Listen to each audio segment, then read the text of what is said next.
What's up, everybody, and welcome back to the channel. This morning I'm gonna do a video that's a little bit different from the norm of what I usually do. Of course, you guys know this is a sports related channel. I usually do videos pertaining to sports and specifically LA sports, but today I was led to do a video about the gentleman you see pictured above. He's a famous YouTuber, has about 500,000 followers, relatively new, only been in the game about 6 or 7 months. His name is Omi and the Hellcat. Check out his channel, Omi and the Hellcat.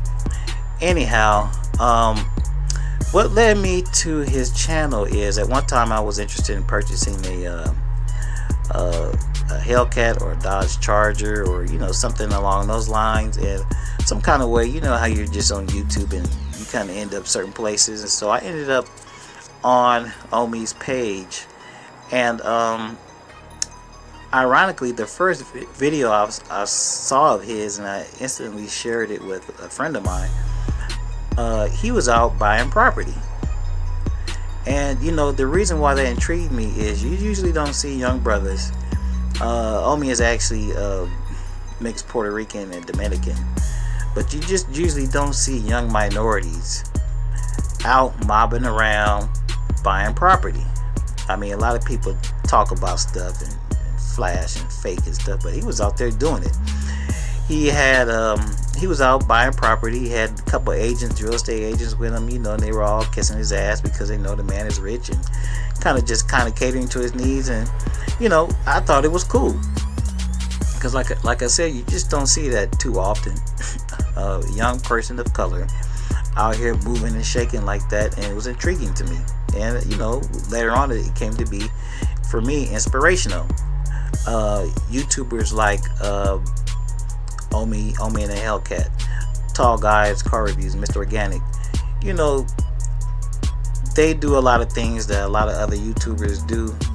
Of course, the name of the game is to try to get views and get a larger following. But like I said, the first video of his I saw, he was out buying property, and I didn't even know about the massive car collection that he had, nor did I know about the lavish lifestyle that he was leading, until later on I saw some of his videos, and then he kind of showed some of the many businesses that he ran. His construction business, he has a couple bars, a couple clubs, and and he was buying real estate, and then he would show like different properties that he was buying and rehabbing and and flipping and stuff like that. So I was like, hey man, this is somebody who's out there doing things and appears to be the right way, and then I like it. And then on top of that, yes, he had a couple Hellcats.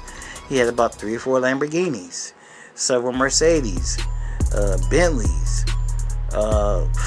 you name it. He bought a McLaren, and he did a lot of these things that a lot of YouTubers do. He buy fast, fancy cars, yada yada yada, show off, that kind of stuff. The jewelry. He does music. That's typical stuff that you see on YouTube or whatever. Okay, fine. But the thing is, like, look, you can go anywhere on YouTube and see that, right? But if that person ain't worth a damn, or if the person who's ever the vlog is particularly about, if they're not intriguing, or if they seem to be kind of fake or an asshole, somebody like me, I'm not gonna be drawn to them. For me to be drawn to a person, they have to kind of show that they're genuinely a good person and have a good heart.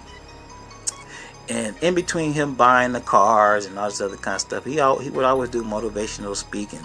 Tell people, it's like, look, if you want to get out and do things, the first thing you gotta do is get off your ass. That's the first thing you gotta do, and then have a plan, stick to it, and then go hard after it.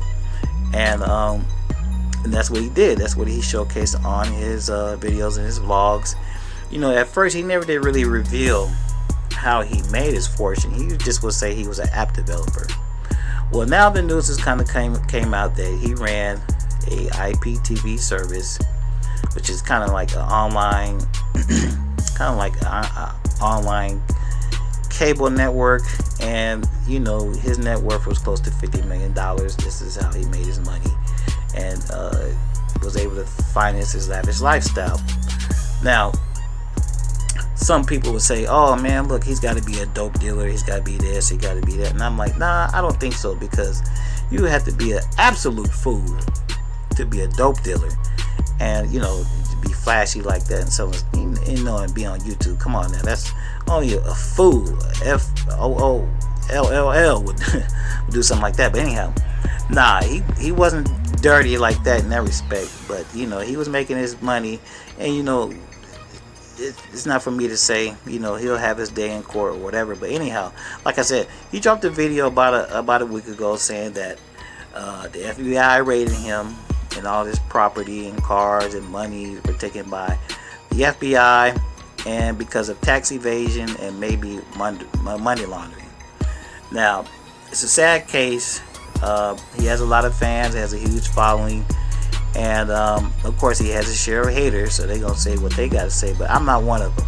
I'm one of his followers and one of his fans.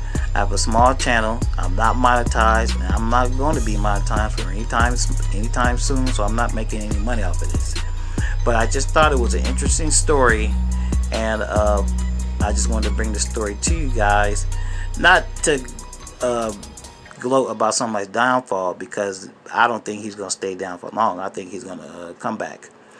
But I just thought it was an interesting story, and I want to kind of expose you guys to, you know, put you up on game and let you know on some of the things that are going on YouTube and the social media scene. Anyhow, the links are in the description to his channel. Go check it out.